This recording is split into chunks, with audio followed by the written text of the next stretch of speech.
Mapagpalang araw sa ating lahat, mga kaibigan at mga kababayan. Sa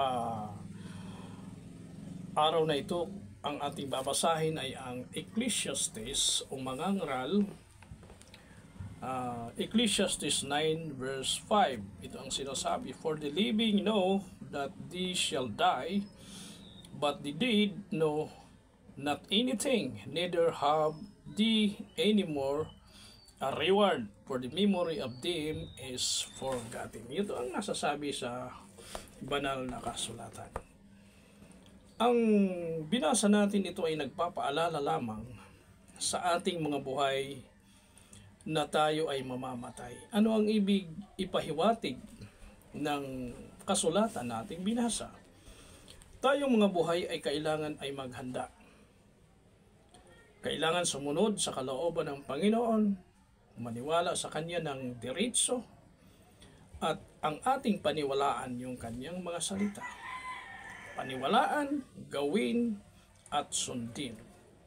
Sapagkat sa oras na tayo ay mamatay, lahat ng tao ay mamatay, wala na sa Kanya ang lahat ng bagay o ano paman.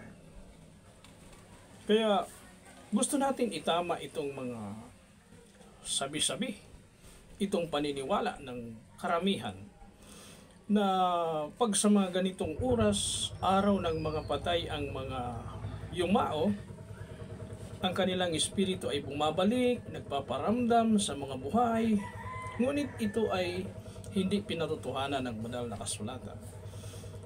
At ang ating kaluluwa, kung tayo ay gumagawa ng mabuti, ay mapasakabay ng Panginoon na ating dakilang tagapagligtas. Ngunit kung tayo ay hindi gumagawa ng kalooban niya, ang ating kaluluwa ay mapupunta sa tinatawag na Hades o Sheol or Hell. At ang ating katawan, lupa, ay mabubulok at ito ay babalik sa pagiging alabok. Ganun yung destiny ng mga taong namatay.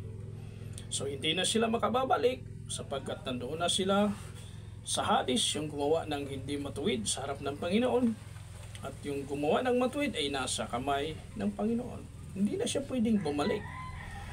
Wala na siyang kapangyarihang bumalik. Ngunit ang paalalang ito ay nagpapaalala sa lahat ng mga buhay na habang tayo ay buhay, sigurado natin yung ating kaluluwa ay mapupunta sa kamay ng Panginoon. Sapagkat doon sa Hades, ito ay isang lugar ng paghihirap.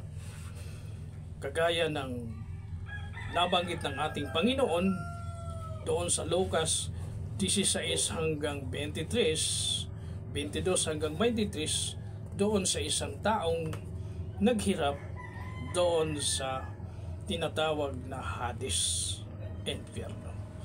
Kaya napaka halaga sa atin mga kaibigan at mga kababayan ng ating paniniwala na babalik sila upang magparamdam, upang maalala sila.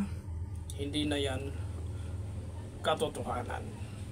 Hindi masama kung tayo ay pumunta sa mga puntod ng ating yumao na mga mahal sa buhay, maglinis. Hindi masama yun. Maalala natin sila, hindi yun masama. Pero ang sabihin natin na ang kanilang espiritu ay nagpaparamdam at babalik sa atin upang sila ay handugan, yun ay isang tradisyon at itniyan kalooban ng Panginoon. Magandang araw sa ating lahat. Pagpalain tayo ng ating Panginoong Yeshua Messiah.